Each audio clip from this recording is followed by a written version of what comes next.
주님 마음 내게 주소서. 내 아버지 주님 마음 내게 주소서. 요즘 글로벌 시대라고 말합니다. 그래서 한순간에 세계의 각 나라의 뉴스들을 우리가 순간에 접하고 있습니다. 그런데 요즘 가장 많은 뉴스를 장식하고 있는 내용이 우한 폐렴 바이러스, 코로나 바이러스 감염 소식이죠. 오늘 어느 나라에서 몇 명이 사망을 했고 확진자가 몇십 명, 몇백 명이 늘어났다는 소식을 우리가 듣고 있습니다. 이러다 보니까 우리 워싱턴 주에서도 2주간 동안 스테이 홈, 스테이 헬스, 집에 있어서 건강을 지켜라, 주지사의 행정명령으로 사회적으로, 종교적으로, 문화적으로 모임을 금지당하고 있습니다.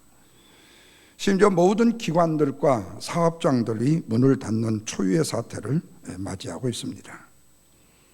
여기에 믿음의 공동체라고 말하는 교회도 그리 또 넉넉하지가 않죠. 워싱턴주의 교회들마저도 예배 금지 명령이 내려졌습니다. 그리고 우리 미국 장로회, 우리 교회가 소속한 노스코스트의 노예 임원의 명령으로 하우스 처치 워십이라는 가정에서의 온라인으로 예배해야 된다는 상황을 우리가 받아서 지금 실행을 하고 있습니다. 문제는 이러한 때에 바로 우리 신앙인들에게 소위 할 수 없는 일이 뭐냐 하는 거예요. 그것은 두말할 나위가 없죠. 영적 신앙의 유지라는 것입니다. 이런 위기의 때에 워싱턴주 주지사의 행동명령은 생명을 보존하기 위해서 잘 지킬 수 있지만 너희는 안식일을 거룩하게 지키라는 주님의 영적 생명의 말씀의 명령에는 우리가 얼마만큼 순종하며 지키고 있느냐 하는 물음이 될 수 있습니다. 그러나 저는 염려하지 않는 것은 정말로 어려움을 당했을 때 믿음의 사람이 믿음을 떠나는 것이 아니라 정말로 어렵고 힘들 때 믿음의 사람은 하나님을 더 붙들고 의지하는 사람들이 많아질 수 있다는 말씀이에요. 그것은 악한 사단 마귀는 우리로 하여금 믿음을 떠나게 재촉하고 유혹하고 위기를 주지만은 하나님께서는 우리를 그 위기 가운데서도 절망 가운데서도 믿음을 붙들어서 하나님께로 나오게 만드는 능력을 우리에게 주시기 때문에 그렇습니다. 오늘 우리 본문의 말씀은 우리가 너무 잘 아는 이방 땅 갈대아 우리에 살고 있던 아브라함을 하나님께서 부르시는데 그가 믿음으로 결단하여 그가 가나안을 향하는 내용을 담고 있는 말씀입니다. 아시다시피 아브라함은 우상의 도시에 살고 있었습니다. 거기다가 자기 아버지는 우상을 만들어서 장사를 하는 생계를 유지하는 아버지를 둔 아들입니다.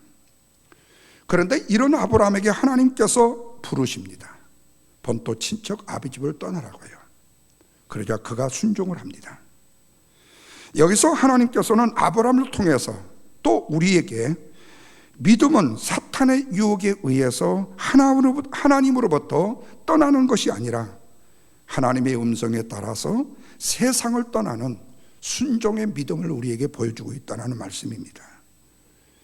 이런 면에서 봤을 때 코로나 바이러스 감염으로 인하여서 현장 예배인 오프라인 예배를 드리지 못하고 가정에서 온라인 예배를 드린다고 해서 우리의 믿음의 떠남은 결코 있을 수 없다는 말씀이죠.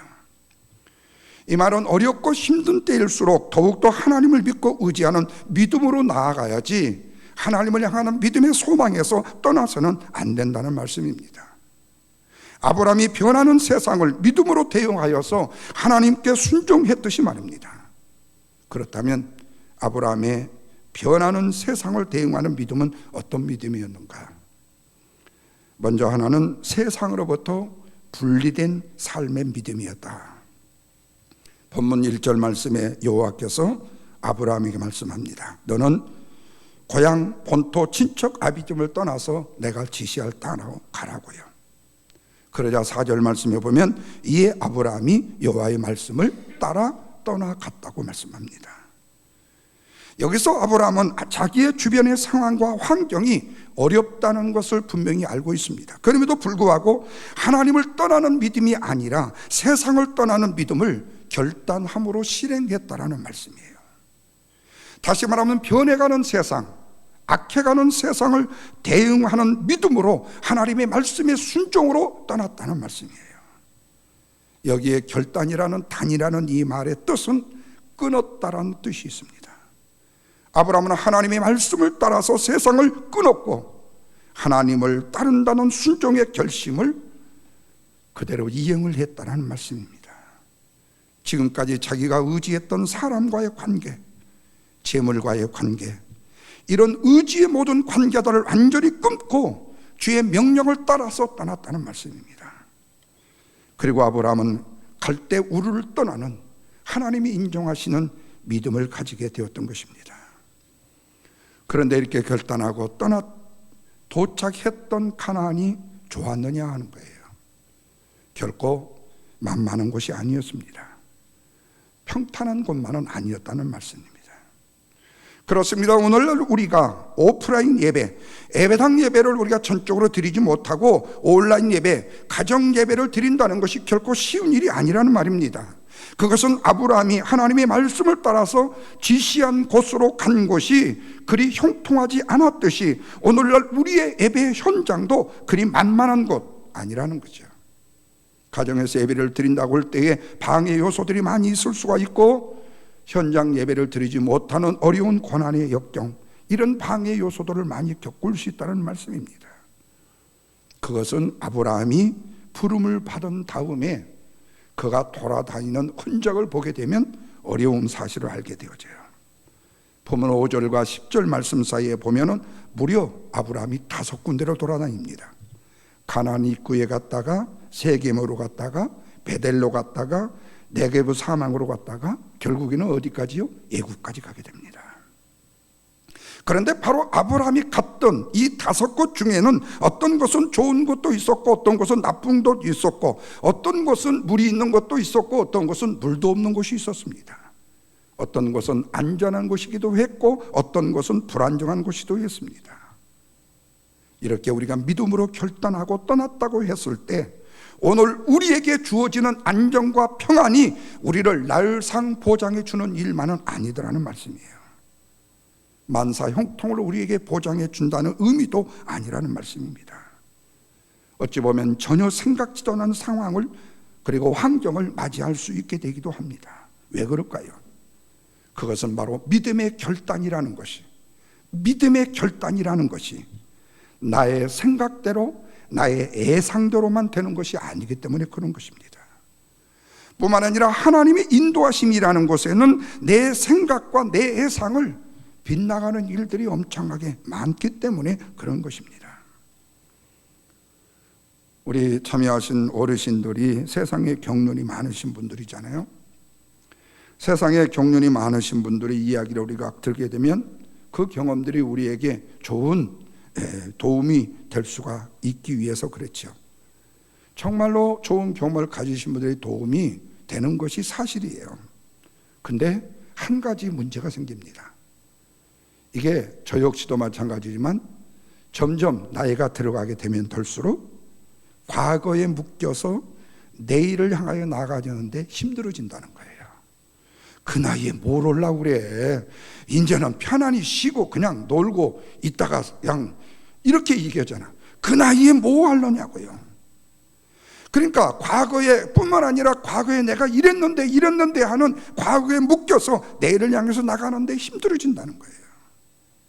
경험이 필요 없다는 말씀이 아닙니다. 분명히 도움이 됩니다. 그런데 어떤 때는 그 좋은 경험들과 그 많은 경험들이 내가 나아가는 나의 미래에 대한 장애 요소로 작용할 때가 많다는 거예요. 왜냐하면 우리의 인생이라는 것이 그 누구도 장담할 수 없는 것이고 그 누구도 알 수 없는 것이 바로 우리의 인생이기 때문에 그래요. 한국의 우리 교회 장로님이 부모님들이 모두 다 할아버지부터 시작했고 몇 대가 55세에 다 세상을 떠났어요.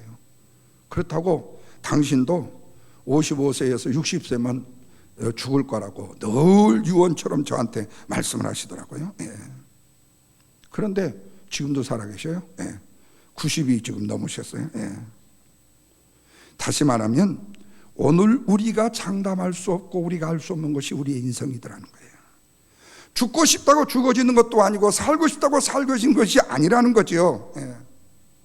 그러니까 우리는 우리에게 생명 주시는 그날까지 우리는 앞으로 나아가야지 뒤로 물러서는 안 된다는 거죠. 그래서 상황에 따라 변하는 세상을 대응하는 믿음이라는 것은 경험이라는 예측력을 기르는 것이 아니라 지식이라는 학문으로만 연마를 하는 것이 아니라 오직 전능하신 하나님의 말씀의 순종과 세상으로부터의 분리된 삶의 믿음을 가지는 것, 이 믿음 가지시고 어려움 극복하시기를 주님의 이름으로 축원합니다. 둘째로는요, 목적 있는 삶의 믿음이었다는 겁니다. 하나님은 다시 본문 1절 말씀에서 분명히 아브라함의 본토 친척 아비집을 떠나서 가나안 땅으로 가라고 말씀을 해요. 그런데 아시다시피 창세기 11장 30절 말씀에 보면 가나안을 향해서 가던 아브라함이 어디에 거류했다고 그랬죠? 하란에 거류했다고 그랬습니다. 이 거류했다는 이 말을 살펴보면 언어의 뜻이 뭐냐면 살려고 했다라는 말의 뜻이에요. 하나님이 가라고 하는 목적하신 곳이 가나안이었는데 하나님이 가라 하신 곳이 아닌 하란에서 아브라함이 뭘 하고 있다고요? 살려고 했다는 거예요. 그러자 하나님께서 아브라함에게 다시 보여주시는 땅과 하나님의 목적지인 가나안으로 가야 된다고 12장에서 말씀하고 있습니다.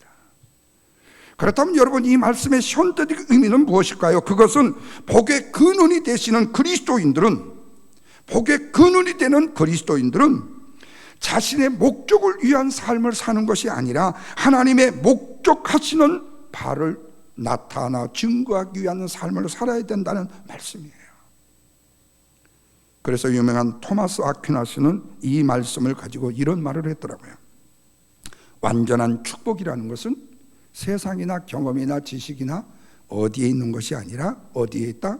하나님의 말씀의 비전에 있다고 말입니다.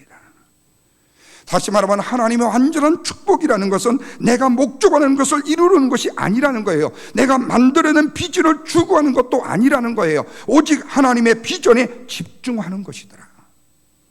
그래서 하나님의 목적에 맞게 사는 것이 완전한 축복이라고 말씀하고 있습니다. 그렇습니다. 지금 우리가 아무리 어려운 상황을 맞이했다 할지라도 남을 위해서는 살아서는 안 된다는 사실을 꼭 기억해야 되겠죠. 하나님의 영광과 하나님의 비전, 하나님의 목적을 위해서 살아야 되겠죠. 그 목적이라는 것은, 믿음은 모든 상황 속에서도 하나님을 예비하는 것이기 때문에 그렇습니다. 모든 상황 속에서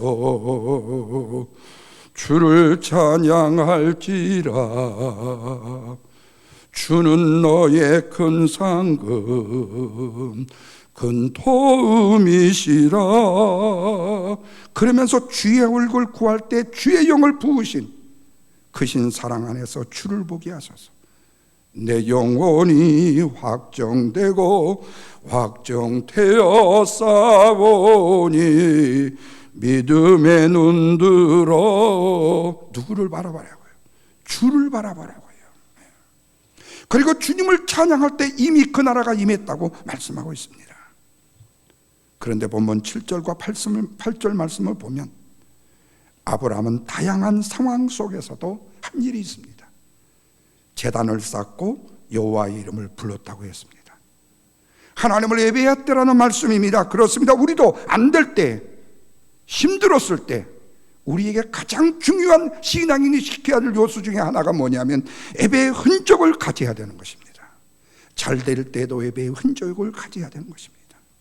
건강할 때도 예배의 흔적을 가져야 되고, 우리의 건강이 병들었을 때도 예배의 흔적을 가져야 되고, 젊었을 때도 예배의 흔적을 가져야 되고, 연세가 들으셨어도 예배의 흔적을 가져야 된다. 어떤 상황이 우리에게 온다 할지라도, 어떤 환경 우리에게 온다 할지라도 우리는 예배의 흔적을 잊어버려서는 안 된다는 말씀이죠. 그러나 오늘날 세상은 어떻습니까? 오늘날 세상은 어렵고 힘들면 예배를 포기합니다. 뿐만 아니라 세상은 배신을 견디지 못합니다. 세상은 실패 앞에 쓰러지고 맙니다. 그러다가 결국에는 자기 자신까지 포기하고 말죠. 그러나 아브라함은 하나님 앞에 어려운 환경에서도 드리는 제사는 좋은 환경이기 때문에 하나님을 예배했던 사실은 결코 아니었다는 거예요. 아브라함도 가나안 땅에 들어갔지만 그곳 사람들에게 결코 이방인으로서의 허용을 받지 못했을 거예요. 그것은 아브라함이 한 곳에 정착하지 못하고 떠돌이 생활을 한 것 보면은 얼마나 많은 터세를 받았는가를 우리가 인지할 수가 있습니다. 우리는 심하면 내 집을 장만해서 이사 다니는 것들을 힘들게 생각하는 경우도 있는데, 아브라함은 내 집 사놓고 이사 다니는 것이 아니라 환경이 힘들어서 이사를 무려 5번이나 했다는 거예요. 여러분 뉴욕에 가시면은 그 유명한 허드슨강 잘 아시죠? 영화 제목도 있고, 지난번에는 비행기가 비상 착륙을 해서 아주 유명한 강. 근데 그 강 하류가에 이 솔트라인이라는 경계선이 있습니다. 그것은 바다에서 올라오는 소금물과 상류에서 내려가는 민물이 만나는 경계선을 솔트라인이라고 말합니다. 날이 가물어 가지고 이 강수량이 적게 되어지면요, 바닷물이 역류해 갖고 허드슨강 위까지 올라오게 되어져요. 그러다 보면 어느 때에는요, 위에 있는 식수 이 수온지까지 위협을 받게 돼요. 그래서 비가 적당히 내리게 되어지게 되면 어느 정도 물이 계속 흘리게 되어졌을 때 민물이 바닷물을 밀어내 가지고 수온지가 안전하게 되는데, 그래서 이 솔트라인 이 지역이 늘 바닷물과 민물이 끌고 당기는 이런 미는 일들을 반복하는 곳이라는 거예요. 어쩌면 우리의 인생과 우리의 신앙생활도 그렇지 않나 생각이 듭니다. 우리가 영적으로 강하면 우리에게 닥치는 유혹을 물리칠 수 있는 힘이 있지만, 우리의 영적으로 약해지게 되어지면 사탄 마귀의 세상적인 생각들이 우리에게 밀려든다는 거예요. 그래서 이 아브라함에게는 솔트라인을 지킬 수 있는 힘이 있었다는 거예요. 그게 바로 뭐라고요? 어떤 환경, 어떤 상황 속에서도 하나님을 예배하는 힘이었다는 겁니다. 그가 가는 곳마다 제단을 쌓아 예배를 드렸고, 그로 인하여 그는 세상을 이겼다고 말씀하고 있습니다. 뿐만 아니라 그는 복의 근원으로 살았다고 말씀하고 있습니다. 우리도 지금 같은 상황을 겪고 있습니다. 그럼에도 우리는 예배해야 합니다. 우리에게는 아브라함처럼 부를 수 있는 이름이 있기 때문에, 아브라함이 부를 수 있는 하나님 여호와라는 하나님의 이름이 우리에게 있기 때문에. 그러나 세상의 사람에게는 그 부를 이름이 없기 때문에, 그것이 믿는 사람과 믿지 않은 사람의 차이입니다. 바라기는 믿음에 살아가는 우리 성도 여러분들은 목적 있는 삶을 예배함으로 어려움과 시련을 이겨 승리하시기를 주님의 이름으로 축원합니다. 마지막으로 아브라함은요, 약속의 축복을 받았다 그랬어요. 그 약속의 축복들이 여러 가지가 많습니다. 먼저는 하나님께서 아브라함의 인생에 라이프 가드가 되어 주시겠다고 말씀해요. 그러면서 내가 지시할 땅으로 가라, 이 말씀은 뭐죠? 아브라함아, 내가 너의 인생을 책임지겠다는 말씀 아닙니까? 다시 말하면 아브라함아, 내가 너의 인생의 가이드가 되어 주겠다, 이렇게 말씀하는 거예요.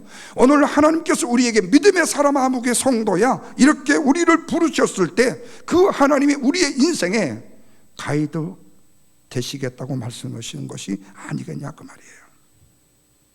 그래서 육신적으로 2절에 보면요, 너는 큰 민족을 이루겠고 이스라엘 민족이 조상이 되신다고 약속을 합니다. 다시 말하면 이 말씀 속에 나라가 들어있어요. 그런데 그 말씀을 품었던 아브라함의 마음 속에 뭐가 들어있는 거예요? 한 나라가 들어있다는 말씀입니다. 그러면서 뭐라고 하죠? 하늘의 별과 땅의 모래알처럼 만을 주시겠다고 약속을 하신다는 거예요. 아니요, 지금 아브라함은 75세가 되었을까지 자식 하나도 없었습니다. 무려 99살까지도 자식이 없었습니다. 뿐만 아니라 그의 사랑스러운 아내 사라는 불임 여자였습니다. 생물학적으로 보면 도저히 자녀를 가질 수 없는 상황이에요. 그럼에도 하나님께서는 내가 너로 하늘의 별과 바다의 모래알처럼 많은 자손을 주시겠다고, 큰 민족을 이루겠다고 약속하신다는 거예요. 여러분, 말이 되는 얘기입니까? 상식적으로, 합리적으로 아무리 뒤집어보고 엎어봐도 이해가 안 되는 얘기입니다. 그런데 이루어지잖아요.